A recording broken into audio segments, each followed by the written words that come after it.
Welcome back to Kanika's Corner. Today's video is all about my mental health space because I'm talking about a mother-daughter relationship. You know, how beautiful it can be, how fraught with tension it can be, and how through some hard work it can actually be a wonderful, supportive relationship. I was really thrilled when we had a daughter in September 2021, and my mother says that she was so filled with joy when I was born 35 years ago.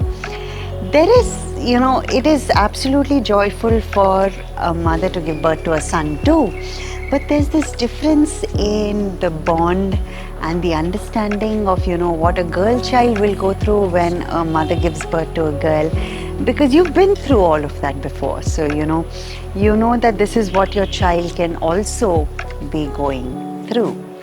So though my mother is a doctor, she chose not to enter the rat race and chose to work in a field. So she's a gynecologist, but she got into fertility wherein she doesn't have erratic times. And she chose a center wherein her work timings matched our school timings, so that, she could be there with us when we came back from school. She could take us wherever needed. Our father became the financial supporter wherein he worked the long hours. But it was something that my mother wanted to do. And she was very clear that it was her choice, that she wanted to, work in these timings, that she wanted to be available for us. And I remember she told me numerous times, the onus of responsibility is not on the children for, what their parents do. And this was a very classic example wherein Amma was like, this is what I want to do with my career. It's not because of you that I want to do it. It's something that I want to do. And it's a distinction that I'm learning is very important as we have all grown older.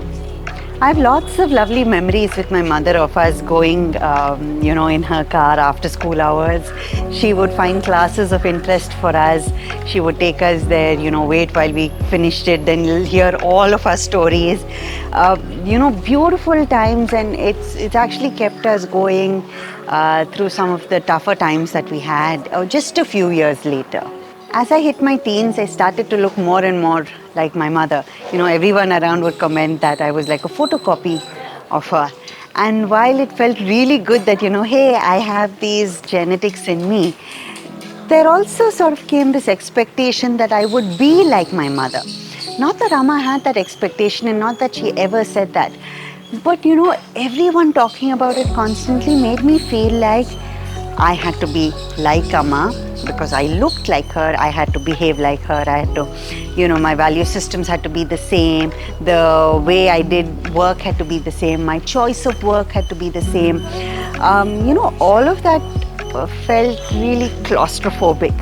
That for me, instead of feeling so nice about being told that I look like my mother, it actually felt like a noose. Because here I was, a young teenager trying to figure out my identity. And the thought that had gotten into my mind from what everyone around me told was very simple. You got to be like your mother, otherwise you're not acceptable, right? And that was something that hit really hard, and I was quite annoyed with what was happening. And I took my annoyance out on my mother because, she's the epitome of womanhood that I was being told about, that I had to follow. And so, when I went through this struggle, it was like, I don't want to be like Amma. I want to do things my own way, and wanted to do things quite the opposite of what Amma did. In the end, it turns out I'm quite similar to her. But that 10-year period was such a struggle for both of us, because I was pushing against her, she was trying to help me out, and we were just meshing in the wrong way. 10 years of, not liking her. Forget about loving her. I did not like her in spite of all that she had done for me, in spite of having been with me step by step as I went through a psychosomatic disorder. I couldn't stand the thought of Amma. I very reluctantly did things with her. But I'm so glad that all of that changed, and I'll talk about how that has happened. To me, it felt like Amma was critical of everything that I did, every move, every action, every word that I said, what I wore. And it constantly felt like she didn't like me. She didn't like who I was. And she wanted to mold me. So, there was this sort of this distaste for, for Amma. And there were times when I felt like I didn't want to be her daughter. Now, looking back, I realized how much that would have hurt Amma, how much that would have hurt her, that I had these thoughts and sometimes also said it out aloud, that I don't want to be your daughter. I don't want to be like you. I don't like who you are. Those are things I was telling her. And I feel so bad that, I put us all through that long phase of all of this trouble.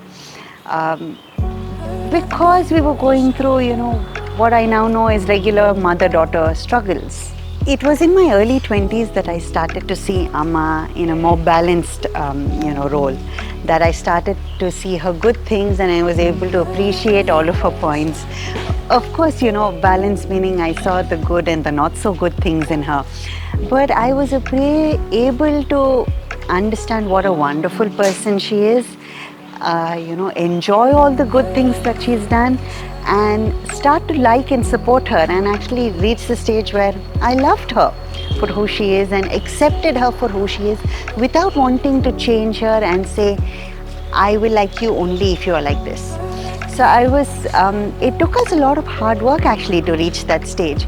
Both Amma and I went through counseling, fairly rigorous counseling, wherein we both, through a third person in the counseling setup, we would talk to each other about what our misgivings were, what our miscommunication was, what we had struggles with, why we didn't like each other, what points did we like about each other, what points did we not like about each other, what could you change, what could you not change. Actually talking about all of this helped us understand each other's perspectives, and actually made our relationship a whole lot better. By the time I was 25 years old, Mom and I had started sharing a lot of things, talking about a lot of things. We'd become each other's confidants. We were, each other's sounding boards. And I can't tell you how much happier it feels not to be in that conflict zone all the time. To trust one another, to just be yourself, and not be expecting anything. I think that has been the biggest transition for us and made us both very happy. There are still, times when we disagree about certain things, but we don't go into the spiral of negativity thinking or go into the cycle that we're not able to break. We disagree, we talk about why we disagreed if we have the time. Otherwise, we just move past it and move on to the next thing. 10 years down the line, Amma and I are fast friends.